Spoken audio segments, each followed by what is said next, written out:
Wow, this thing is giving me Zoom vibes. Alright, what's up, guys? So, today I just want to talk about my identity as a Teochew Cambodian American.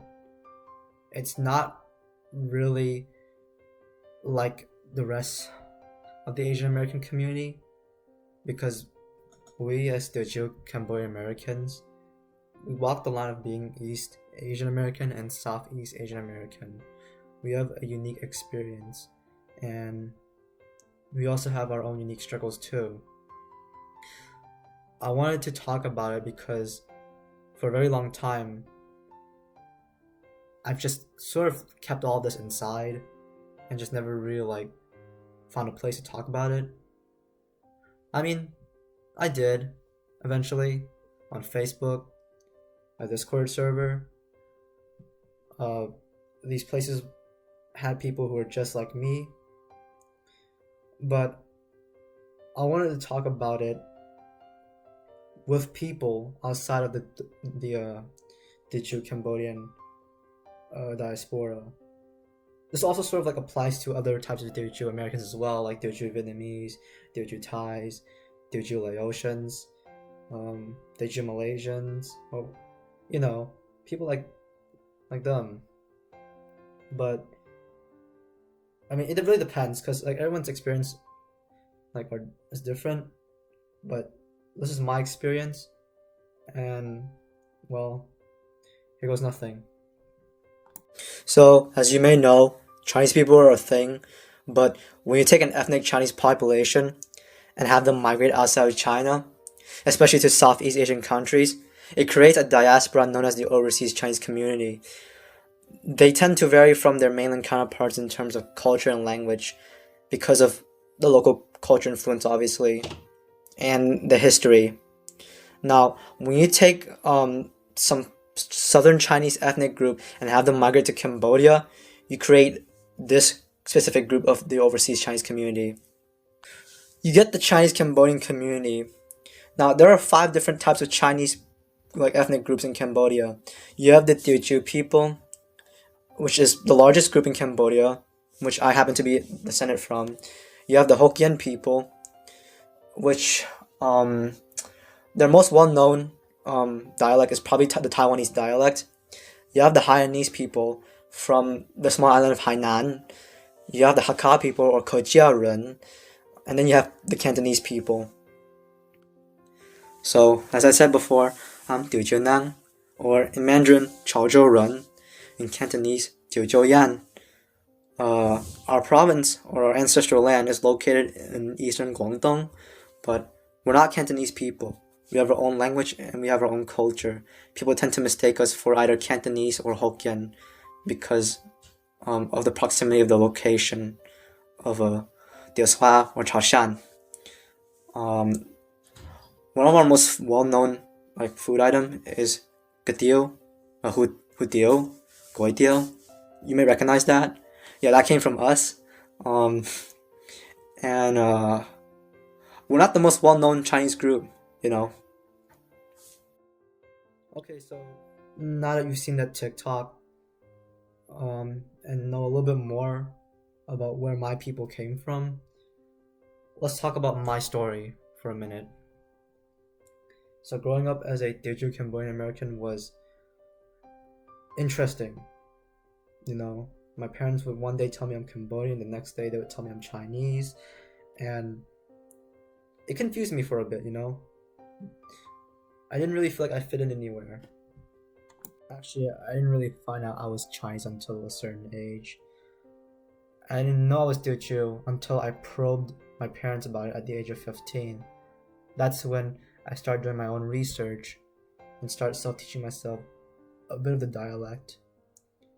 And at the very least, I was able to reconnect with that part of my heritage. To add on top of things, I was the only Asian American kid, or one of the few Asian American kids in my classes growing up. And it was frustrating because I always got bullied by kids of other backgrounds. It wasn't fun. It was a living nightmare. I can tell you that. So it left me with a huge identity crisis for many years. For a while, I didn't really want to acknowledge that I was in a weird situation, but I had to like come to terms with it. When I got to high school, I finally started seeing more Asian American students, just like me. The catch was that the majority of them were Vietnamese, and that wasn't a problem. It's just that I didn't fit in with Vietnamese kids because I'm not Viet. To make things worse, some of these Vietnamese kids, they would express anti-Chinese sentiments, so I couldn't really like talk about my heritage. I mean, I sort of did, but it was like an open secret. But for the most part, I wasn't really comfortable talking about that part of my heritage because I was afraid that those kids would bully me for being Chinese. I mean, oh my god, like I don't want to deal with stuff like "người Tao ơi," you know. It was certainly an uncomfortable experience, you know, seeing your fellow Asian Americans just sort of like diss you when you needed them the most. And with the very few Chinese kids that were in the school with me, the high school that I went to, they didn't see me as Chinese. One, they don't recognize my dialect. Two, I don't give off Chinese vibes. So I thought that was kind of like, what the hell, you know? Funny enough, one of those kids that did not acknowledge my Chinese heritage was also like overseas Chinese, or at least he descended from overseas Chinese. His parents were Cantonese from Vietnam. In essence, we were alike, but I don't know why he did not acknowledge my Chinese heritage, but he acknowledged himself as Chinese, because by that logic, he's also not Chinese. When I got to college, I finally ran into some Cambodians and some Teochew, and I was pretty happy, you know. I finally met people that I could speak the languages with, outside of my family. However, that wasn't enough to help me cope with my loneliness. So what I did was,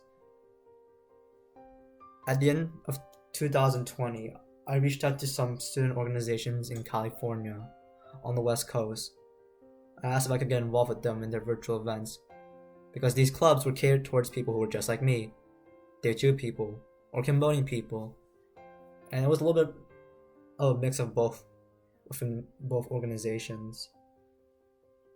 To be honest, I was more involved with the Teochew organization than the Cambodian organization, but that's besides the point.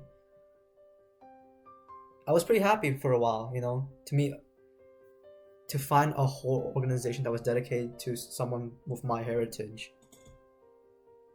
Unfortunately, that also wasn't enough for me to cope with my loneliness, because the years of just spending your entire life, or the majority of it, being the only one of your kind, it leaves like an empty hole in your heart, and it's just hard for that to go away, you know. On top of that, like, these people were hundreds of miles away from me. It's not like I see them in person, so in the end, like, I did my best, but I'm making this video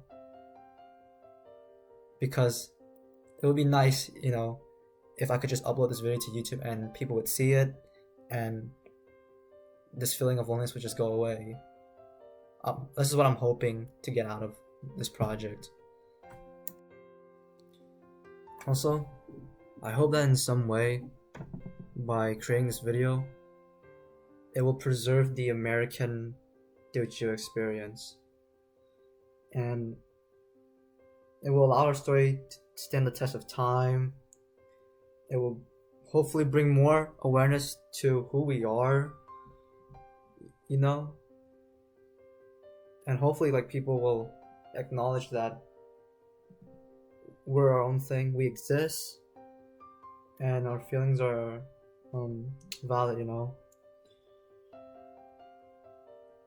To the broader Chinese American community, we're an offshoot of you guys in a sense. It's like you have a family that speaks like Cantonese or Fujianese or Taiwanese or something like that, you know.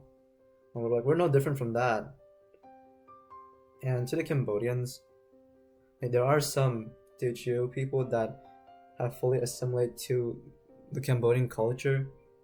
And there are times where like they may not feel like they belong there because they look different. Just don't gatekeep them. It's never fun to be rejected from what you think of as a part of you. You know, this is one of many Teochew American stories. You know, and there's a lot more out there just waiting to be told. There's a lot more people who want to tell their story, and the problem is that we're not getting our story out there enough. You know, we usually don't tell our stories because it's more convenient to just like have people forget about us. But it's, in a way, kind of sad if people do forget that we're a thing. So I hope that by making this video, it'll inspire other Teochew Americans to like talk to non-Teochews about their story. The last thing I want to say is, don't let anyone ever take away your pride in your own heritage, your people, your culture, your language, your food. I wish that I wasn't so Americanized and so isolated from my own community, because now like it's hard for me to speak Khmer at times, and I can barely speak Teochew. I don't know how I get by sometimes, honestly, but I'm still here, and I'm working towards repairing the damage that has been done. It's okay to be like different, you know. Even though I never really felt like I fit in with either the East Asian or Southeast Asian American community, at the same time I feel like I do, because I have that unique experience to see both worlds. I know what it's like. So, well, stay safe everyone. Don't catch COVID. And get your vaccines. Keep your mask on. Try not to get sick. Don't die. And I'll see you on the other side.